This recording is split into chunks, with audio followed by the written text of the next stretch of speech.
Hallelujah, hallelujah, hallelujah.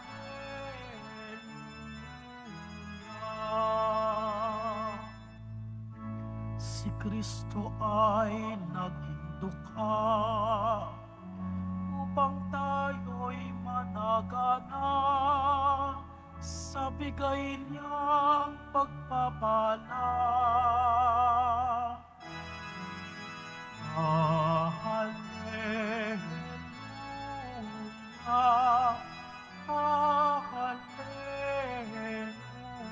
hallelujah, hallelujah,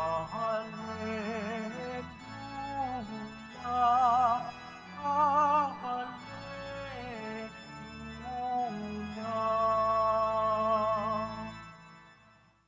Sumainyo ang Panginoon. At sumayo rin. Ang mabuting balita ng Panginoon ayon kay San Marcos. Papuri sa iyo, Panginoon.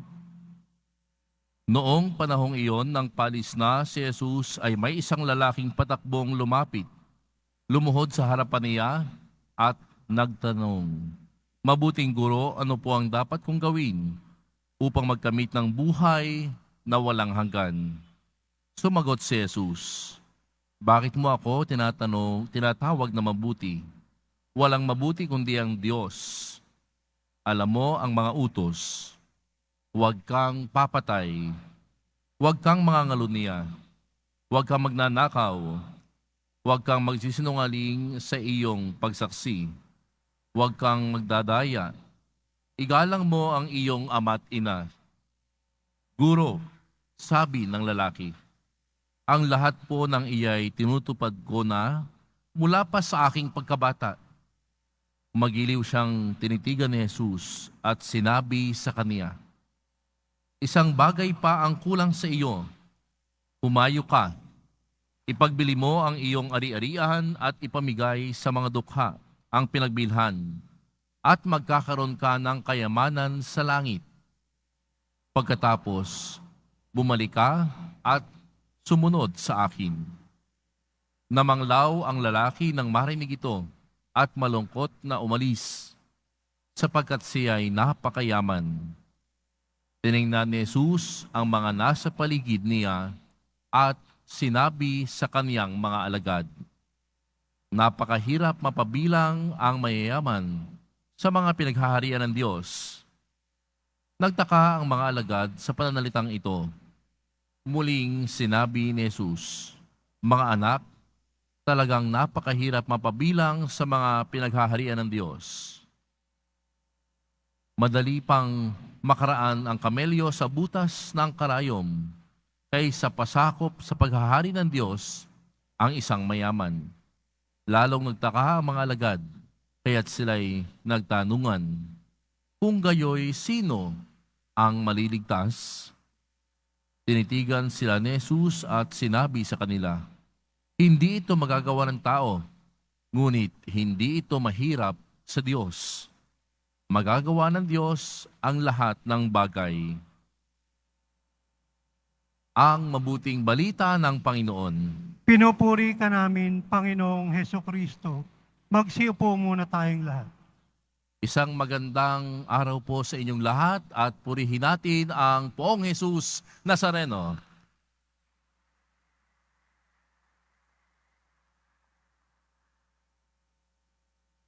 Tunay nga po na ang mga pananalita ng ating Panginoong Jesus ay napakalalim at napakalaki ng hamon sa ating lahat mula sa ating Ebanghelyo ayon kay San Marcos. Kabanata 10, mga talata 17 hanggang 27. At ang bahaging ito po ng ating Ebanghelyo, ng Gospel, ito po ay tungkol sa isang mayamang binata na lumapit kay Jesus upang magtanong kung anong dapat niyang gawin upang magmana siya ng buhay na walang hanggan. Ang tanong ng mayamang binata ay isang tanong na maaaring tinatanong din natin sa ating sarili.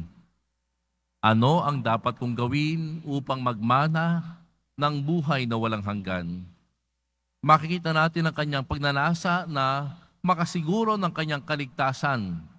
Ngunit may isang bagay na pumipigil sa kanya. At ano po ito? Narinig po natin ang kanyang kayamanan. Sinabi ni Jesus sa kanya, alam mo ang mga utos.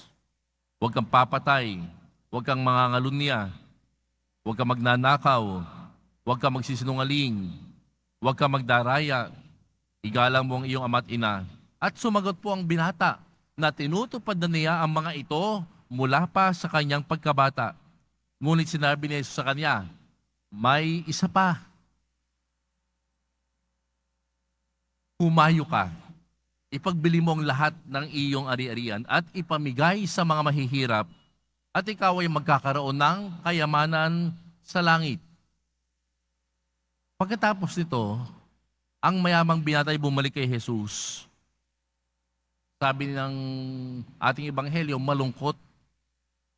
Nalungkot ang mayamang binata at umalis ng malungkot sapagkat napakarami niyang kayamanan. Nakita po natin dito ang pangunahing hamon na ibinibigay ni Jesus sa bawat isa sa atin. Ang kahandaang isuko ang lahat para sa kaharian ng Diyos. Kaya mga kapatid, mga kadiboto, tayo ba'y nakahandang isuko ang lahat para sa Diyos?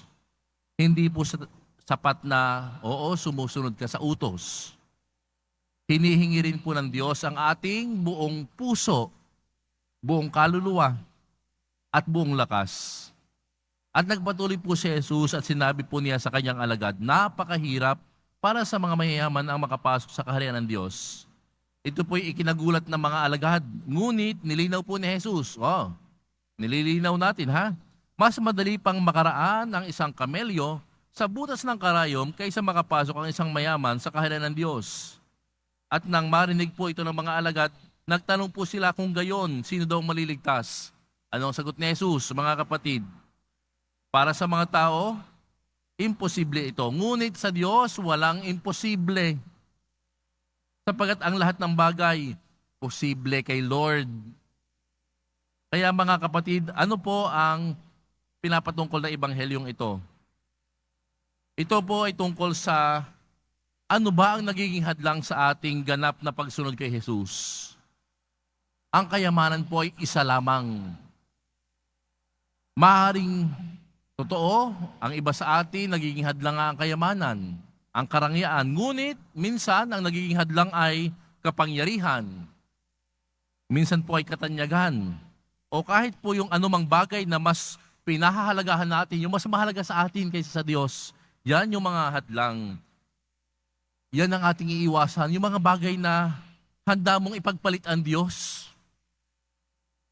Ang paanyaya po ni Jesus ay isang paanyaya po ng radikal na pagtitiwala at pagsuko sa Kanya. Let us surrender everything to the Lord. Hindi naman tayo magsisisi. At alam naman natin na ang ating Panginoon hinding-hindi magpapabaya. Ang kailangan lamang natin ay pagtitiwala at pagsuko. Sa buhay po natin mga kapatid, tinatawagan tayo ni Jesus na suriin ang ating mga puso at tanungin ang ating sarili. Ano ba ang mga bagay na humahadlang sa aking pagsunod sa Diyos? Minsan, sino ba ang mga taong humahadlang sa aking pagsunod sa Diyos?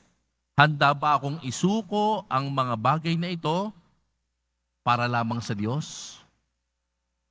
Huwag nating kalimutan na bagaman mahirap po ang hamon sa atin ng Panginoon, tunay naman pong ang pangako ni Jesus ay mas higit pang mas mahalaga. Ang kayamanan po na hindi nasisira, ito ay ang buhay na walang hanggan.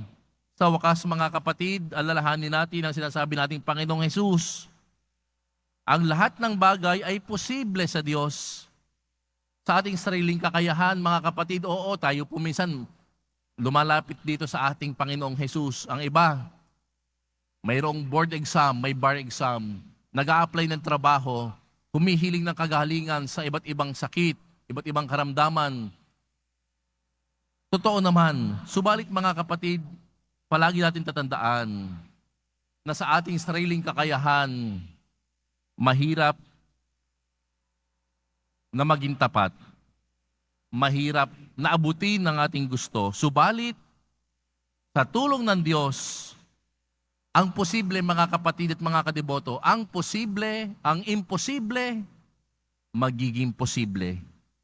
Hingin po natin ang grasya na mula sa Diyos upang may pamuhay natin ang kanyang kalooban at maging tunay tayong mga alagad ng ating Poong Jesus Nazareno.